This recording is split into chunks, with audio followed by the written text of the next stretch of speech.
Think I can fly, think I can fly when I'm with you.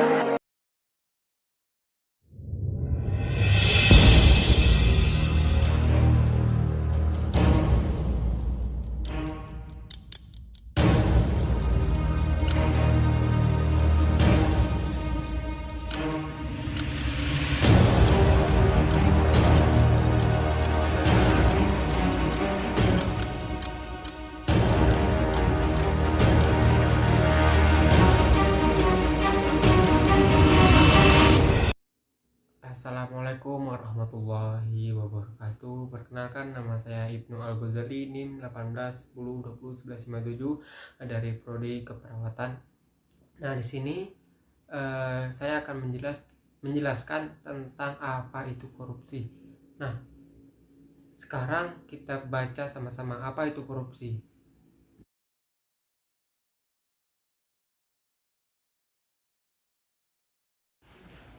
Dalam Undang-Undang Nomor 31 Tahun 1999 Pasal 2 Ayat 1 yang berbunyi, korupsi adalah perbuatan memperkaya diri sendiri atau orang lain atau suatu korporasi yang dapat merugikan keuangan negara atau perekonomian negara. Ada juga Pasal 3. Korupsi adalah setiap tindakan dengan tujuan menguntungkan diri sendiri atau orang lain atau suatu korporasi, menyalahgunakan kewenangan, kesempatan atau sarana yang ada padanya karena jabatan atau kedudukan yang dapat merugikan keuangan negara atau perekonomian negara. Nah, sekarang teman-teman udah tahu kan pengertian dari korupsi. Nah, sekarang pasti banyak teman-teman bertanya kenapa korupsi di Indonesia itu sangat sering terjadi. Salah satu faktor terjadinya korupsi adalah datangnya kesempatan. Nah, kedatangan kesempatan yang dimanfaatkan oleh para koruptor ini menjadi celah untuk mendapatkan untuk memperkaya diri dengan cara korupsi dan merugikan negara. Nah, sekarang teman-teman pasti bertanya-tanya juga kenapa penyebab terjadi korupsi itu kenapa. Nah, sekarang kita baca sama-sama. Oke. Nah, bisa-bisa dari sini penyebab korupsi di Indonesia. Yang pertama, 1. Kelemahan peraturan. Yang kedua, kelemahan SDM. Yang ketiga, kelemahan kepemimpinan. Yang keempat, kelemahan sistem penanganan perkara. Dan kelima, kelemahan pengawasan internal dan eksternal serta sanksi. Yang keenam juga pasti gaji atau tunjangan dan anggaran kurang memadai. Itu penyebab terjadi korupsi, teman-teman.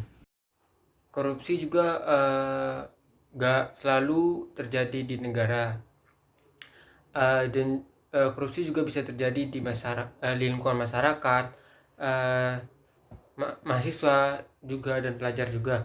Nah, salah satu contoh dari masyarakat, jika kita ditilang oleh polisi, nah kita memberikan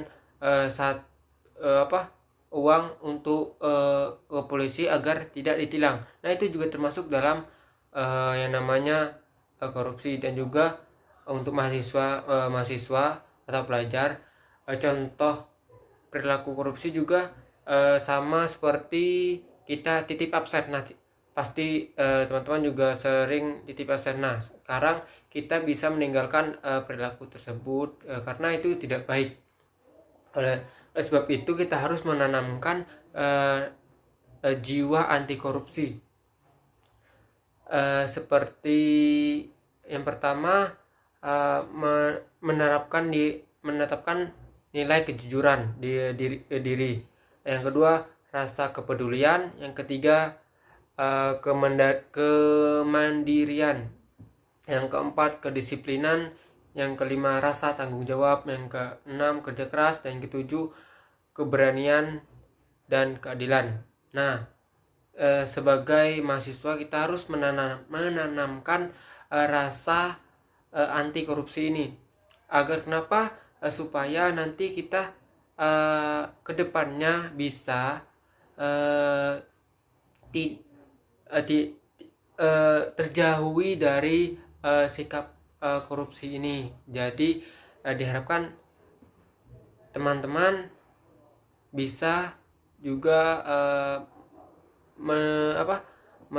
melakukan perilaku-perilaku anti korupsi ini agar kita terhindar dari yang namanya korupsi di masa depan.